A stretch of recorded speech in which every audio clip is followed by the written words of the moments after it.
18 अप्रैल 1912 America की New York में रात के 9:30 पर घनघोर बारिश में करीब 40,000 लोग दिल थामे हुए किसी का इंतजार कर रहे थे। यह वह काली रात थी जब न्यूयॉर्क में दर्द का सैलाब आने वाला था। 3 दिन से यह लोग टकटकी लगाए एक जहाज का इंतजार कर रहे थे जिसका नाम है कारपेथिया। कारपेथिया जहाज अपने साथ एक ऐसी दर्दनाक कहानी लेकर लौटा था जिसको सुनकर आज भी लोगों के दिल दहल जाते हैं। एक ऐसा जहाज जो कभी नहीं डूब सकता था, आरएमएस टाइटैनिक, जिसने सैकड़ों लोगों की जिंदगियां समुद्र के हवाले कर दी। और कारपेथिया जहाज पर मौजूद है वह चुनिंदा लोग जिन्होंने टाइटैनिक के रौद्र रूप को अपनी आंखों से देखा था। यह इतिहास की वो दिल दहला देने वाली घटना थी जिसको कोई भी इंसान भूल नहीं सकता। यह घटना अपने पीछे कई रहस्यों को छोड़कर चली गई। साथियों, आज के इस वीडियो में हम बात करेंगे आरएमएस टाइटैनिक के हर एक पहलू पर। तो चलिए शुरू करते हैं बिल्कुल शुरू से।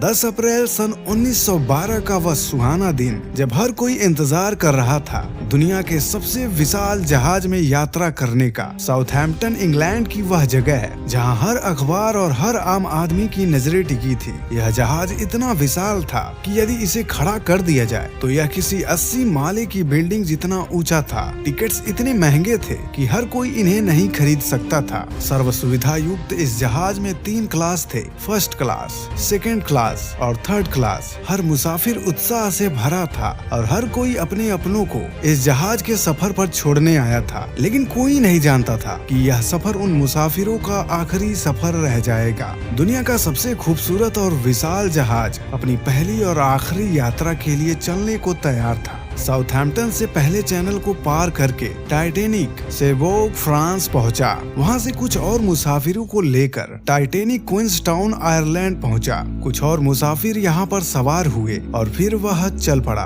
अपनी यात्रा के पहले 3 दिनों तक तो सब कुछ ठीक ठाक चल रहा था। जहाज में सवार फर्स्ट क्लास, सेकेंड और थर्ड हर क्लास के लोग जहाज की सुविधाओं का लुत्फ उठा रहे थे। 1300 यात्री और 900 क्रू मेंबर्स को लेकर टाइटैनिक अटलांटिक के पार चल रहा था। सभी अपने अपने मनोरंजन में व्यस्त थे, लेकिन उस चौथे दिन की रात को किसी का ध्यान मौसम की ओर नहीं गया। उस रात समुद्र एकदम शांत था। आसमान में चांद नहीं था। टिमटिमाते तारों की रोशनी समुद्र के पानी पर पड़ रही थी। सब कुछ इतना शांत था मानो जैसे यह शांति किसी तूफान के आने से पहले की हो। शांत समुद्र जितना खूबसूरत लग रहा था यह उतना ही खतरनाक भी था। पानी में लहरें नहीं उठ रही थी। अगर उठ रही होती तो बर्फीली चट्टान से टकराकर झाग बना रही होती और क्रू मेंबर्स को वहां पर चट्टान होने का अंदाजा काफी पहले ही लग जाता। अचानक निगरानी पर तैनात फ्रेडरिक फ्लैट ने जहाज के सामने एक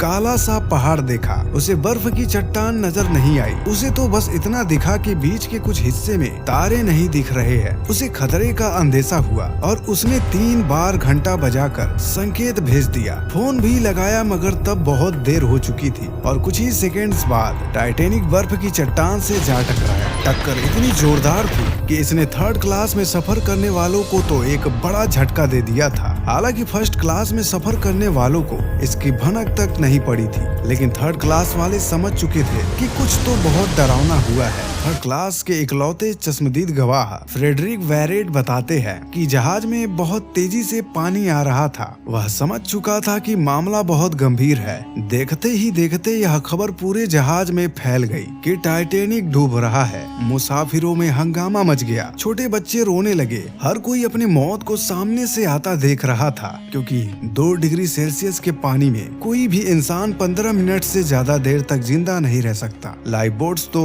लोगों की तुलना में 1/3 भी नहीं थी। ऐसे में मौत तो निश्चित थी। अंतर बस इतना रहा कि किसी ने इसके आने का इंतजार किया तो किसी ने मौत को आता देख खुद ही समुद्र में कूदकर आत्महत्या कर ली। चारों ओर मातम का माहौल छा गया, लेकिन इसी बीच कोई ऐसा भी था जो स्थिति को नियंत्रित तो नहीं कर सकता था, लेकिन फिर भी उसने दूसरों की मौत को आनंददायी बनाया। वह था म्यूजिशियंस का दल। प्रत्यक्षदर्शियों के मुताबिक इन म्यूजिशियन का दल अपनी आखिरी सांस तक संगीत बजाता रहा ताकि मरने वाले अपनी आखिरी पल को खुशी से बिता सके। देखने वालों का कहना यह भी था कि जहाज टेढ़ा होते जा रहा था, मगर यह म्यूजिशियन टेक्नीशियन संगीत बजाते रहे। अफसोस की बात है कि अंतिम समय में भी दूसरों की खुशी के बारे में सोचने वाले इस 7 लोगों के दल में से कोई भी जिंदा नहीं बचा। 14 अप्रैल 1912 की रात 11:30 पर टाइटैनिक बर्फीली चट्टान से टकराया था, जिसके बाद 15 अप्रैल 2:20 पर यानी कि टक्कर के 2 घंटे और 40 मिनट बाद कभी न डूबने वाला जहाज अपने पहले ही सफर में डूब गया। और उसके साथ ही डूब गए वह रहस्य